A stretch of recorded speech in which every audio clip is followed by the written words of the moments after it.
have a timeout. Decide not to use it. Curry, way downtown. Bang! Bang! Oh, what a shot from Curry! He's in! Patriots win the Super Bowl! Brady has his fifth! 13! 13! Can you believe it? Hey guys, welcome back to the Locker Room Podcast. As always, I'm your host, Oliver, joined by Lachie, finally returning. Made the return. How are you, mate? Not too bad. We'll come up with a nickname with you soon enough. But and we're also joined by our mystery man, Sharpie. Yo, how are we? Lachie hasn't actually heard that intro, but that's your nickname from now on, Sharpie. Mystery man. Real discreet. Interesting. Even though you know what I look like, but Yeah, but none of the audience does. We'll start off with Ja. Obviously, dropped his 50-point game. Dropped a poster on Jakob Poeltl's head as well, which was ridiculous, and just he has highlights every game. Jakob. First discussion: is he top 4 currently in the MVP race? We'll go to you first, Lachie. I think he is at the minute. You reckon? Honestly, the way he's been playing, I reckon he is. Man, he's been absolutely balling. Yeah, it's a tough one because obviously you see him because I'm working it quite a lot. Yeah. You don't get to see things as much, so you tend to watch highlights a little bit more than what you do with games and stuff. And he's just always there. At the minute I'd probably put like Embiid, Jokic, Giannis, and then maybe Ja Morant and a few others in that top 4 spot, I think. But yeah, man, the way he's playing, he's bloody good to watch. What about you, Sharpie? Where do you think he's top 4? yeah, definitely. I think with the way he's been playing and all that stuff, it's been good to watch. And yeah, I like him. He's exciting to watch at least. Yeah, I feel like he has a highlight at least every game. The only thing is the top 3 I feel is pretty set, but it's a toss up for me at least between DeRozan and Ja, and it's just it's so hard to pick between those two. I don't think either of them are going to win it. I think Ja's going to win. I feel like DeRozan's probably been the most consistent of the two. Yeah. Because Ja had a bit of a slow start, and then the Grizzlies did really well without him. Not saying that they're good without him, but they did win like 9 or 10 games out of 11. Yeah, there was this one game where they didn't have Ja. They did really well. I think they won by like over. No, we don't remember that. We don't remember that.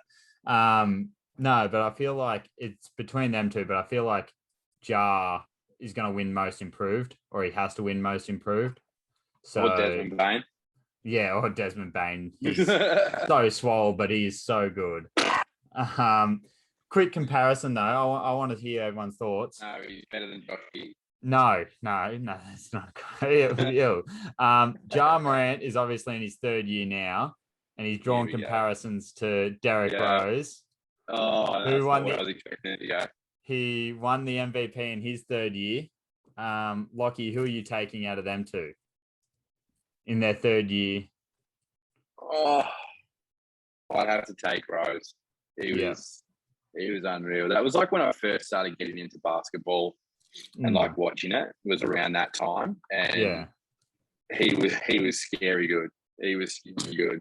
But there's a lot of comparisons. Like I think, I was going to say that D Rose nearly finishes better around the rim, but you can't even say that now. Like I think early on you'd say that, but not now. I think you might need to fix your mic up a little bit as well. It's a bit crackly if you can on the fly. But what about you, Sharpie? I know we've had a discussion in our group chat about this because their stats are very similar. But I'm like Lachie here, but I got into basketball a couple of years before Ja got drafted, and when I started getting into basketball, Derrick Rose just got traded to the Knicks. The first time, not the second time. Yeah. So I don't know. I never got to watch D Rose. I never got to watch D Rose in his prime. But so I'm gonna have to say Ja. Yeah, that's because fair. because I never watched D Rose. I feel like because like that D Rose team just went through like the Heat I think LeBron was on the Heat, maybe his first year, or maybe he was still at the Cavs. No, it was his first year at the Heat, I'm pretty sure. Yeah, first year, I'm pretty sure. And then I think that was the year that D Rose hit that game winner over Tristan Thompson. That was sick. Yeah. And then they had the basically the super team Celtics that he went through. Yeah. And then even some other teams like Pacers and stuff that he went through. Danny Green and Paul George and that as well. Granger.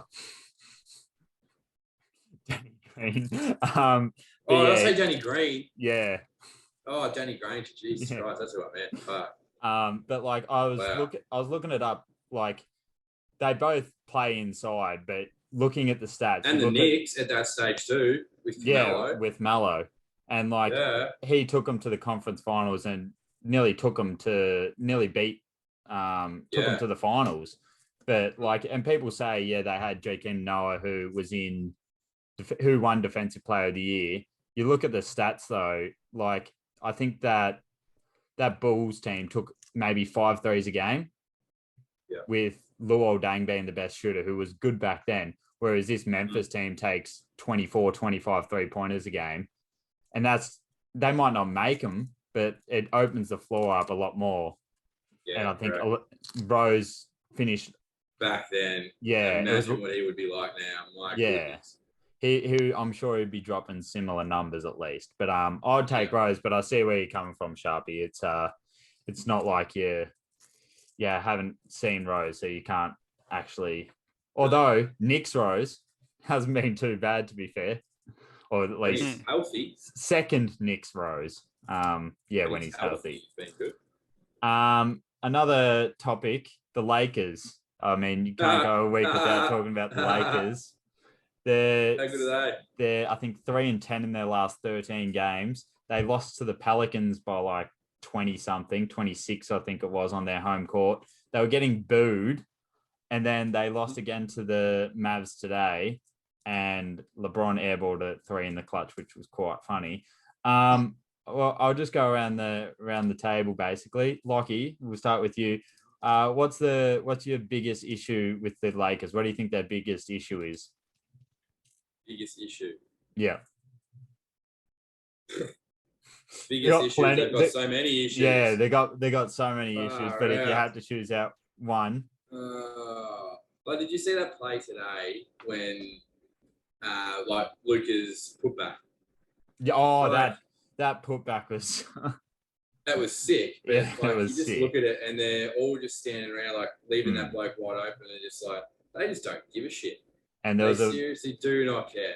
And there was a play where LeBron got a post up, was just bullying someone in the post and didn't get the ball. And the Lakers got the offensive rebound and he's reposted up the same player, bullied him down. Basically had a layup if they passed it to him, and they didn't pass to him and missed it. And he just stood there looking, didn't go for the rebound or anything or hustle back. He just looked pissed off. But they just don't in absolute shambles. I can see a possible groin injury coming back for LeBron, just sitting out the rest of the season. What about you, Sharpie? What do you think is the biggest issue? It's just got people that just don't care. That they're just there to be along for the journey, and the journey is going to take them to be knocked out of the play-in if they're lucky to make it. Man, the way they're going at the moment, there's no way they're going to make it. There's just got no one caring.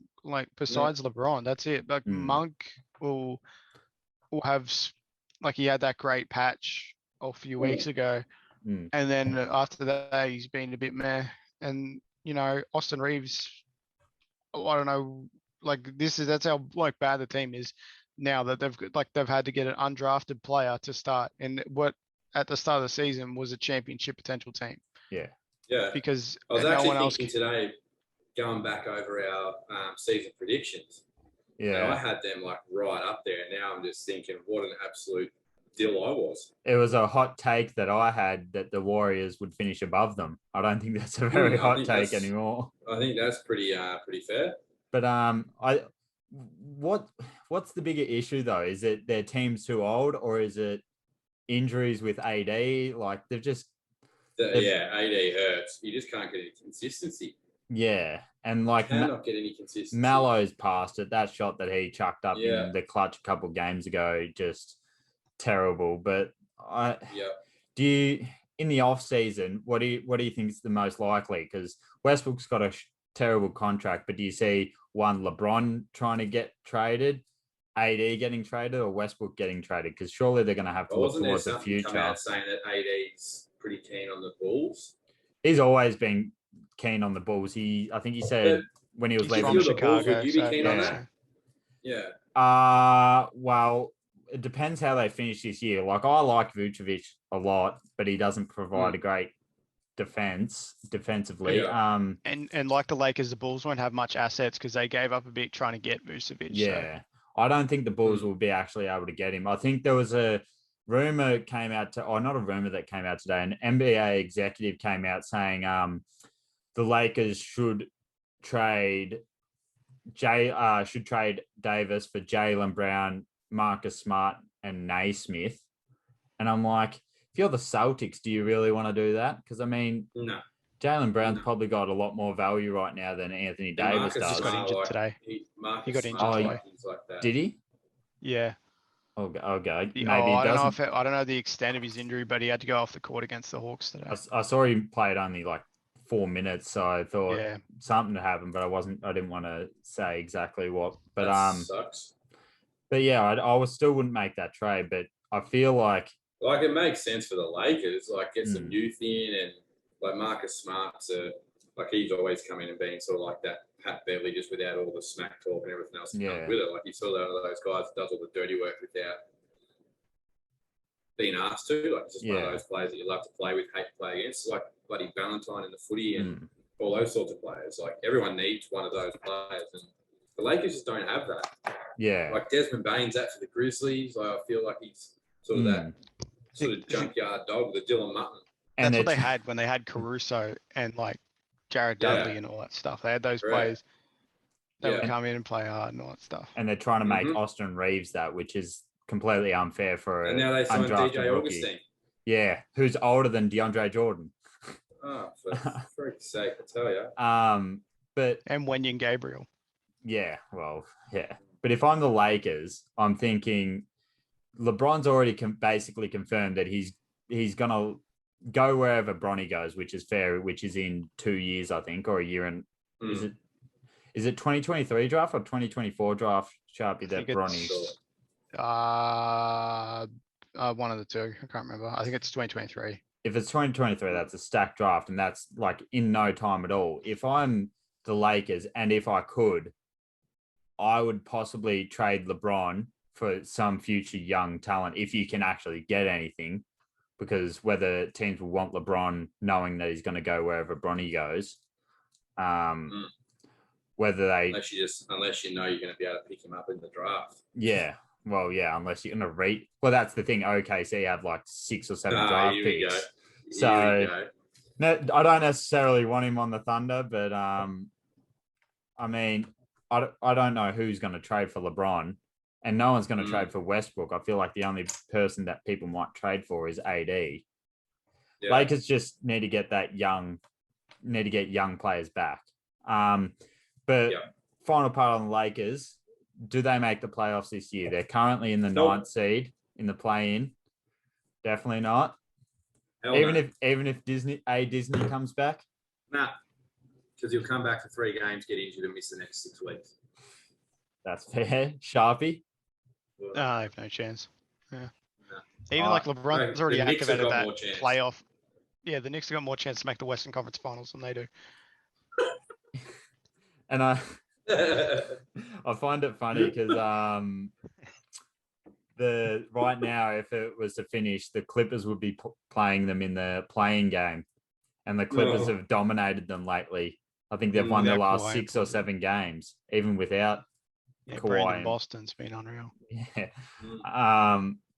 But we'll move on from the Lakers because they just suck in general. I know that Sharpie's not going to want to talk about this, but Harden and Embiid, they've played 2 games together. They've had a 31-point win against the Wolves and a 16-point win against the Knicks, where the Knicks had the lead in the last quarter. Harden had a triple-double in that game against the Knicks. Embiid had 27 free throw attempts.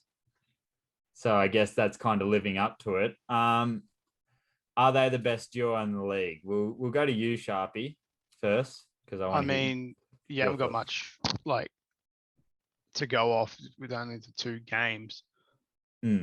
But if you had to overreact. Yeah, well, yeah, you could say that, yeah. Because I mean, Clay hasn't been all that exciting because he's only on limited minutes, and so yeah, like you got Chris Paul, Devin Booker, but they're not exciting, but like they are. But they get the job done though. Yeah, that's the thing. And in the clutch with their clutch points, and then you could even throw DeMar and Levine in there, Giannis and Drew Holiday or Middleton, whichever one you wanted to put there. I'd probably go Drew if they're doing that. And then if we're not Bam and Jimmy, Simmons and KD once they actually play, or Kyrie and KD when they play. So what about you, Lachie? Do you think that they're the best duo in the league? Overreaction, yes. They could seriously be like Shaq and Kobe. That's exactly what I had next. I'm like, do you feel like it's got a Shaq and Kobe kind of feel to it? 100%. 100%.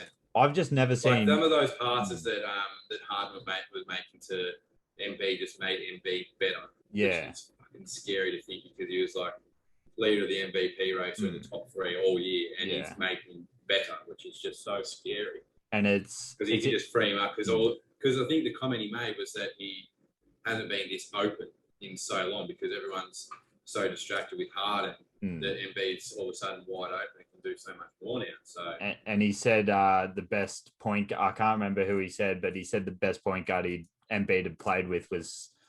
I can't remember who it was, but it was some old point guard that was just not bang average, but he basically just dogged Simmons. Right. Very interesting. No, it wasn't Neto. It should be Neto. Shake Milton. No, it wasn't Shake Milton. George. No, it was like a George Hill. No, it was like a George Hill type of player. Whether it was George Hill, I can't remember. But it was a player on that level. It wasn't a great player, but I can't remember for the life of me. But those two games, Harden and Michael Williams. No, it wasn't him either. No, it wasn't him either. I'm gonna try. We've just named every point guard that the Sixers have had in the last 10 seasons. I'm gonna try and find it. That'd be great. I'm really interested to know who this person is. Yeah, I'll get it up anyway. Anyway, those last 2 games was okay. Here we go. No, don't worry. It said TJ, but I can't remember. That's TJ McConnell. Yeah, I'm trying to think if that was TJ McConnell. So I think he might have said it was TJ McConnell.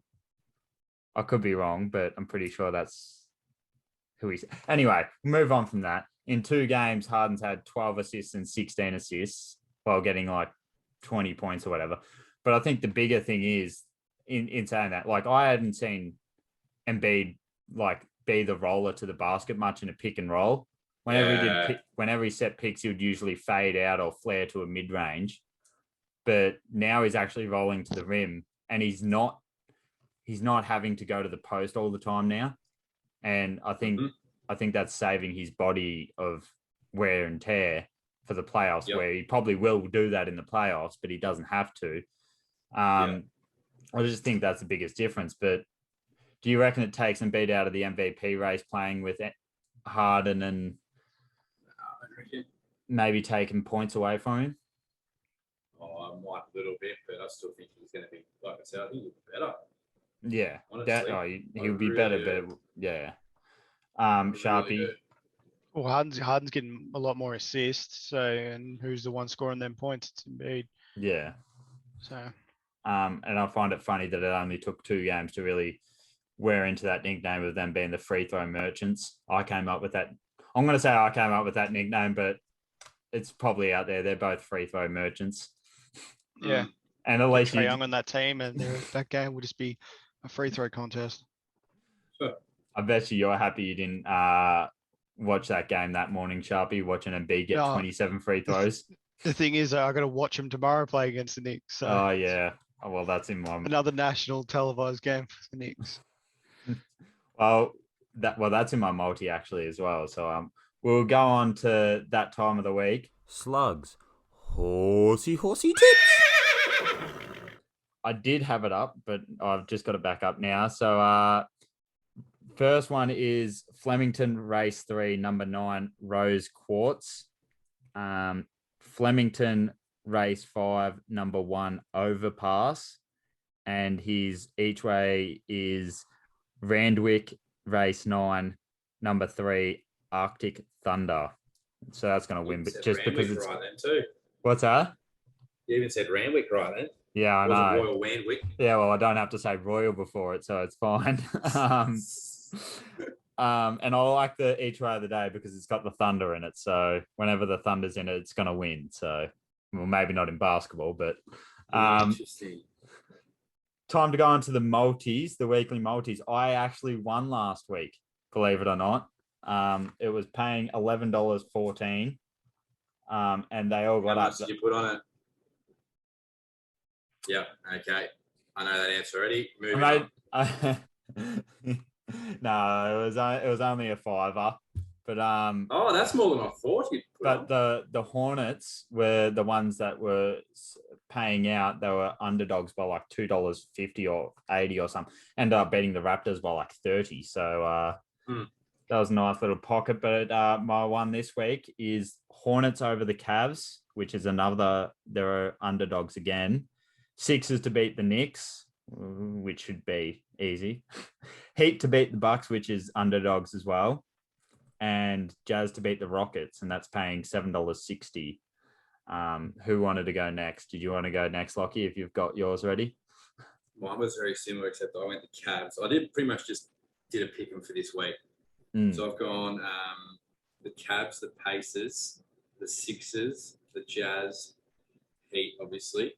Yeah. And then I went the Kings, Nuggets, and the Suns. I avoided that Pacers Kings game just because the Pacers lost me. They lost me my multi the other day when they lost they lost to Orlando the other day, and that fucked my multi. So they both suck anyway. Yeah. Oh, well, I mean, Halliburton's been killing it, which has been good to see. True. That's true. Thank God. What about you, Sharpie? I've gone the Sixers to beat the Knicks. I've got the Cavs against the Hornets. I've gone with Cleveland. Milwaukee to beat the Heat. Pelicans to beat the Kings. Jazz to beat the Rockets. Denver to beat the Thunder. And I've gone with a weird feeling here. I've gone with Portland to beat the Suns just because I feel like it's going to be one of those random games where they win. And I've also got one thrown out for Sunday. Colby Covington to beat Masvidal in the UFC. Yes. Let's go. The King. I thought that might have been coming up. Yeah. We need Colby to win. Yeah. Fuck Jorge. Yeah. Fuck that dude. That and because I want to see him versus Usman again. Yeah. Yeah. Right. I've also got the speaking of Usman Khawaja, the cricket starts this week again. Yeah. All right, time to wrap it up, Ollie. We got more NBA to talk about, thankfully. We've got a few more topics. First one, who's the favorite in the East right now? We'll go to you, Lachie. The favorite to come out. Apart from the Knicks?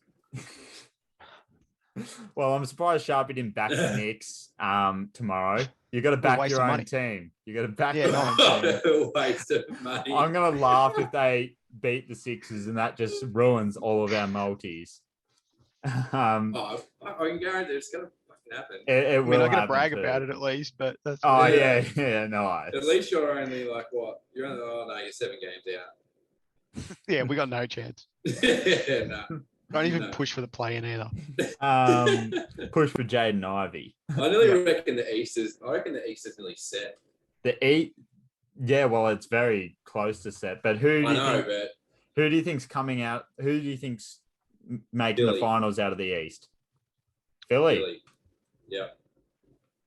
It's just it's so jam packed up the top there. There's 5 games between first and sixth, which is quite ridiculous. I really think that it's between, as much as I don't think the Heat are going to be there, unfortunately, I agree. I think it's between the Bulls, Philly, the Bucks, and a team that's not even in the playoffs technically yet, the Nets, depending, because KD is meant to come back. And there's no timetable for Simmons. I think Simmons is going to wait until the Philly game's gone in Philly. I honestly think that's what's going to happen. And then he'll come 100%. Back. And when he does, if they're in the 6th seed, which I don't think they'll get to, they'll have to come through the play-in. I honestly think that them or the Bulls are the biggest threat to the Sixers. I think if the Bulls get back Lonzo and Caruso, and they got another injury, Patrick Williams, but I don't think he's coming back this year. I'm going to say Brooklyn. I'm going to say the 8th seed right now is my tip to come out of the East, whether that's controversial or not, because they got 3 superstars really. I'm not sure, but what about you, Sharpie? Yeah, I've got the Sixers to come out. Geez, you two are just I had them at the start of the year. Really? I'm pretty sure I did, if I can remember. Yeah. That's no. I was going to say that's a very bold tip. I'm pretty sure I had the Sixers at the start of the year to come out of the East. If I go back and look at the predictions video, I'm pretty sure I had them. So yeah, that's a very bold tip with everything that was going on with Simmons. No, I think I said something along the lines. Sort of predicting that he was coming back. No, I think I said something along the lines of how like they're going to be scoring a lot more points because they're going to be shooting a lot more threes. Yeah, and they're going to get Harden. You predicted that. Yeah, I said that. Yeah, and I said the Knicks were going to be abysmal. So. Well, in my over/under bet at the start of the year, I had Coach Tibbs is going to win Coach of the Year. Yeah, back to back. In my over/under tip at the bet at the start of the year, I had the Knicks over 41.5 wins, and I had the Hawks over 40 wins as well. So I think everything's coming back to bite me on the ass. Move on to the West. Now the West is, I think Sharpie's got to leave us, so it'll be just me and you, Lachie. The West, it's a lot more complicated. Oh no, Sharpie is here. The West is a lot more complicated. You've got the Suns and the Warriors up the top 2, and then I think the Grizzlies 3rd. Suns have lost 2 in a row. One of them quite embarrassingly when Jay Crowder basically just threw it out of bounds. Oh my God, that was horrific. That was like watching you trying to hit a target 10 meters away and kick it 8 meters over there. Come on now. With Chris Paul is expected to return the week before playoffs, which is still a bit sketchy, but they're not 100% sure on that. And then you got the Warriors. I don't know when Draymond's meant to return, and I don't know when Clay's meant to return. Who's your tip to come out of the West? Is it still one of those 2 teams? Or There's so much depending. Yeah, that's why it's so hard Draymond, to pick. Both of those players are like the heart of those teams. Is no one taking the Lakers? Who? God, I've got more faith in Portland making the playing games. That could happen. I reckon the Pelicans are going to make. I reckon OKC. I nearly got more faith in OKC. I got more faith in the bloody Seattle SuperSonics to be there. I honestly reckon the Pelicans are going to make it into the playoffs. But that's not the discussion. No, I reckon if both those top 2 sides are healthy, the Warriors, because Draymond, I think, is so important for both of those 2. If Clay can get firing, I think it'll be Golden State. Yeah. What about you, Sharpie? Yeah, well, I'm the same. I've got Warriors as well. And pretty much for the exact same reason. Yeah. People underestimate how important Draymond Green is to that team. They just think he's just I actually agree with Kendrick Perkins today. Oh, yeah, same. I don't like agreeing with him because he has some over-the-top takes. But what he said... But he literally, what Sharpie just said. he said that's actually true. he might not be the most skilled, but he's the best or the most important player on that team. Yeah, Correct. like he can organize a defense that quick. Yeah. So It's like Sharpie's 2K player. Yeah, I'm pretty much the best defender. So you used to have gone for the two teams if they're healthy. So I've just gone with Warriors. Yeah, well, I'm gonna go out of the blue here because I'm gonna presume Chris Paul or something might not be fully healthy, and I'm gonna presume the Warriors might not be fully healthy. I've got the two teams I'm gonna go with is one, Dallas, just because I don't know how, but they're one of the best defenses in the league. And when last year, when their offense was one of the best and their defense was one of the worst, and now they've switched it up, I think they can always figure it out on offense. So I think Dallas or the Nuggets. Now, the Nuggets always find a way to disappoint, but apparently Michael Porter Jr. and Jamal Murray are coming back for the playoffs. And if they do, I think with Jokic carrying them, I think literally pretty much carried a bloke in the post yesterday after making that pass. Oh, that pass! Did that? Oh, that was elite. That was ridiculous. But how about Ja having the two best plays of the year in the same game? Which one? The buzzer beater and the post. Oh yeah. Well, let's talk about the pass first. That's Steven Adams. Big Mac Jones, Steven Adams. Yeah, he's the best. Other than Kevin Love, I think Kevin Love's a bit past it now. Steven Adams is one of the better full court passers. But yeah, I think Dallas and Denver, 5th and 6th seed right now. I think one of them possibly best fit. And I find it interesting how none of us said the Grizzlies, even though I just don't know how long the streak can go for. I need to see them in the playoffs. Yeah. But if I'd more than enjoy to see them come out of the West, to be honest, or at least be in the conference finals of the West. That would be unreal. I'd pay a lot of money to see them rather than the Jazz, because I don't want to see them. No one wants to see the fucking Jazz. Don't make it. They're blowing it up this year. Donovan Mitchell or Gobert's leaving. They have to. But I reckon it's their time done. And what's Dame Lillard going to do now? Well, that's who do they trade? This offseason is going to be quite interesting. Like the Lakers with Portland. The Blazers, Jazz potentially. The Blazers are going to get a lottery pick, so they're going to get someone good. But are they though? Because I haven't seen much of Lillard this year. Well, that's the thing. Like, they got the lottery. What's he really worth now? Well, that's the thing though. They're going to finish in the bottom 15 or whatever team, so they're going to get a top. Oh, that. Sorry. Yeah. They traded Lillard. Sorry about that. They'll get a top. I think it'll be a fringe top 10 pick, which is going to be a relatively good player. Thing is, if I'm the Blazers, after what I've seen, now this could be an overreaction. After what I've seen out of Simons, I would trade Lillard and get as much as you can back for him, because you're not winning a championship with him. I think you trade him, but we're not NBA executives, so we can't make that decision. But yeah, this offseason is going to be unreal. Very, very interesting. Yeah. And very, very interesting. Sharp is not here to talk about the offseason for the Knicks, which I'm sure he's looking forward to. But I don't see the Heat making any changes, because, I mean, your team's basically set. And if you trade Tyler...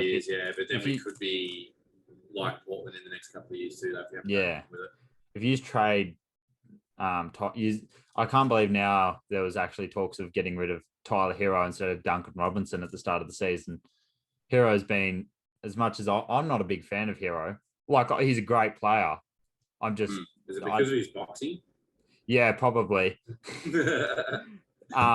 But like, he's just... I don't know. He's just... I liked Duncan Robinson because he was a pure sniper, but you'd get rid of him in a heartbeat over Tyler Hero. Absolutely. We got a few minutes left, so one thing I wanted to touch on. Obviously, I'm wearing the Liverpool shirt, because we won the Carabao Cup in penalties. I just wanted to say, Virgil van Dijk with the most ballsy penalty that I've ever seen. the keeper's standing so far to the side that he ends up kicking it to, and he still scores and then stares him down. Fabinho Panenkas him. Was a bit interesting. Fabinho Panenkas him. And then when Salah scores his penalty, he starts laughing at Kepa. So, I mean, and then obviously Kepa just skies it over the bar, and it's all fun. Quite interesting that they sub him on for Mendy. Oh, so I did not agree with that. God. Especially when no Mendy one in the world did. Especially when Mendy was saving everything. Yeah, but like I understand because like Kepa's record is a bit better, but oh god, he's been sitting on the bench the whole game. Mendy's like actually in the game, and he's like mentally he's on. Yeah, it's just so funny as well that he was brought on to save the game, save a penalty, and he doesn't save any of the 11 penalties, and then skies it. Yeah. It couldn't be scripted any better. So correct. Just thought I'd touch on that. We haven't touched on much soccer, but I think we'll move. Our team's been in the top 4, Ollie.